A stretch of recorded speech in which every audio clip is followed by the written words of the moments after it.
Even a sleeping mind is a devils workshop. जब आप लोग ना सो रहे होते हैं तो आप नींद के अंदर होते हैं या नींद आपके। इनक्रेडिबल। जब मैं नींद ये वर्ड बोलता हूँ ना तो आप में से कई लोग को तो नींद भी आने लगती है। कमेंट सेक्शन में लेट मी नो कि ऐसे कितने लोग हैं जिन्हें अभी नींद आने लगी है। अब नींद के बारे में ये फैक्ट तो सभी लोग को पता होगा, बिना इसके 2 दिन भी रह पाना मुश्किल है। अकॉर्डिंग टू वन एस्टिमेशन ना, जो बहुत हेल्दी इंसान है, बहुत हेल्दी, वो भी मैक्सिमम 7 डेज तक बिना अफेक्ट हुए बिन सोए रह सकता है। परंतु ना मानव इतिहास में कुछ ऐसे एक्सपेरिमेंट हुए जिनसे अचंभित होना लाजमी है। 1940s के दौरान जब सेकेंड वर्ल्ड वॉर चल रहा था ना, उस टाइम पे कई सारे देश अपने सोल्जर्स को हर टाइम अवेक रखना चाहते थे, हर टाइम अलर्ट रखना चाहते थे और हर टाइम एक्टिवेटेड मोड में रखना चाहते थे। कहते हैं ना, एक ऐसा ही एक्सपेरिमेंट था द रशियन स्लीप एक्सपेरिमेंट। इसमें 5 लोग को ना लगातार 30 डेज तक बिना सोए रहना था, लगातार। तो तैयार हो जाइए एक ऐसी स्टोरी के लिए जिससे आपका रोंगटे खड़े हो जाएंगे। कई लोग तो चेक भी करने लगे। सोया क्यों है तू? उठ जा, उठ उठ नींद से। जिंदगी में तुझे कुछ बनना है कि नहीं, कुछ करना है कि नहीं? अब तुमको कुछ बड़ा करना है जीवन में। एक्सपेरिमेंट के लिए लोग को ढूंढना is not so difficult. Prison में जो कैद लोग होते थे वो सबसे इजी टास्क होते थे। तो उस टाइम ना एक्सपेरिमेंट करने वाली जो अथॉरिटी थी ना, प्रिजन में से 5 लोग को ये कह के उठा के लाती है कि इस एक्सपेरिमेंट के बाद ना, अगर वो एक्सपेरिमेंट पूरा हो जाता है ना तो they will be free. Obviously ये सब झूठ था। तो ना इस एक्सपेरिमेंट में क्या किया जाता है कि 5 प्रिजनर्स को एक रूम में लॉक कर दिया जाता है। उस रूम में उनके लिए 30 डेज के लिए पूरा मस्त से खाना, मस्त से पूरा बिल्कुल सुविधाओं से लेस पूरा रूम बना दिया जाता है। साथ में एक माइक्रोफोन भी सेट वहाँ पर कर दिया जाता है ताकि जो भी उनका मूवमेंट हो ना उसे ये लोग आराम से मॉनिटर कर सकें। कैदियों को नींद भी ना आए इसके लिए प्रॉपर अमाउंट में एक्सपेरिमेंटल गैस और उसमें ऑक्सीजन मिलाकर छोड़ दिया जाता है। और जो ऑक्सीजन का इंडिकेटर होता है वो दरवाजे के बाहर से सेट कर दिया जाता है। जो एक्सपेरिमेंटल गैस थी ना, इसे स्टिमुलेटेड केमिकल कहा जाता था।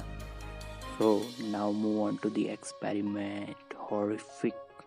सो फर्स्ट डे कैदी लोग काफ़ी खुश थे। उन्हें लगा कि मस्त से 30 डेज गुजारेंगे, आराम से उन्हें फ्री कर दिया जाएगा। ऐसे ही डेज बीतते गए और नाउ 4th डे में क्या होता है कि धीरे धीरे कैदियों में अजीब बेचैनी बढ़ने लगती है। वे लाइफ के डार्क साइड के बारे में बातें करने लग जाते हैं, लाइफ का ट्रॉमास को डिस्कस करने लग जाते हैं। ये सब तो कुछ नहीं था, असली चीज़ तो 9th डे में होती है।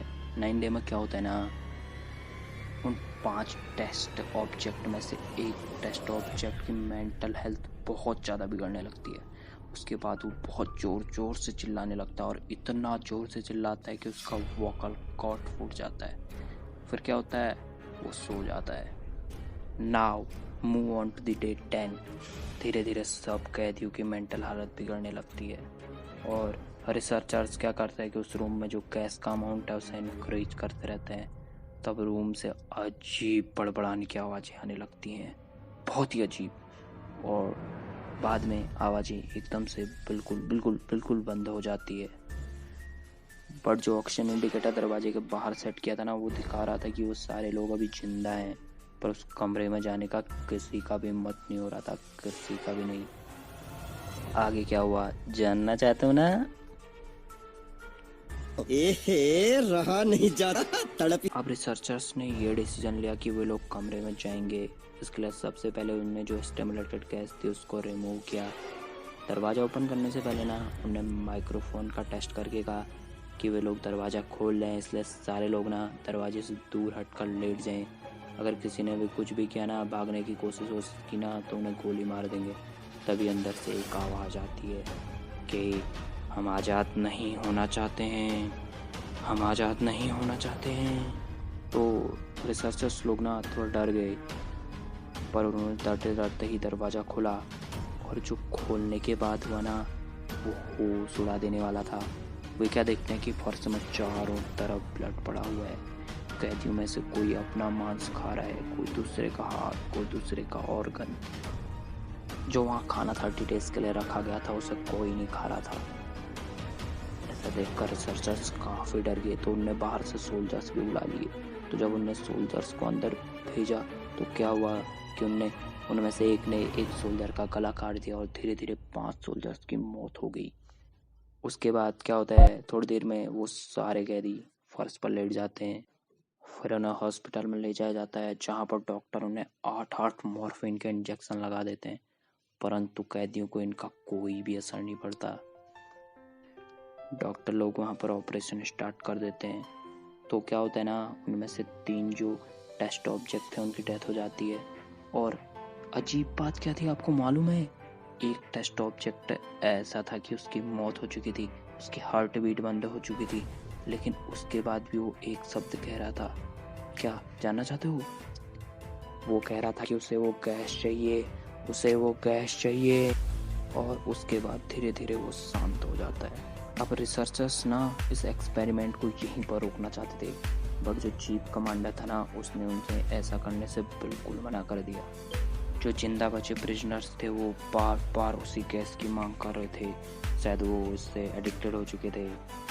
एक रिसर्चर ना इस पूरे इंसिडेंट से बहुत ज़्यादा घबरा गया, बहुत ज़्यादा डर गया, तो उसने चीफ कमांडर को ही गोली मार दी और एक टेस्ट ऑब्जेक्ट को भी गोली मार दी। जो लास्ट टेस्ट ऑब्जेक्ट बचा ना उससे उसने पूछा कि तुम कौन हो? तो वो बोला, हम वही हैं जो तुम्हारे अंदर हमेशा रहते हैं, हम तुम हैं, सब एक हैं। ये सुनने के बाद रिसर्चर ने उसके माथे पे भी गोली मार दी और ये पूरा हॉरिफिक इंसिडेंट यहीं पर ख़त्म हो गया।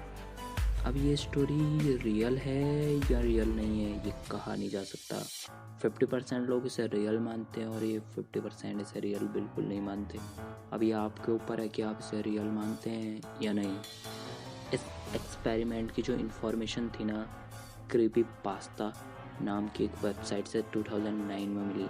जब रसिया से इसके बारे में पूछा गया ना तो उसने इसे झूठी और मनगढ़ंत कहानी बनाकर इसे बेबुनियाद करार दे दिया। पर सच ना जो भी हो, लेकिन ये सच जरूर है कि कई सारे एक्सपेरिमेंट आज भी ऐसे होते हैं जिनके बारे में हम बिल्कुल अननोन रहते हैं। So if you guys got something new interesting then please do like, share, subscribe, comment. Don't forget to press bell icon. Thank you very much.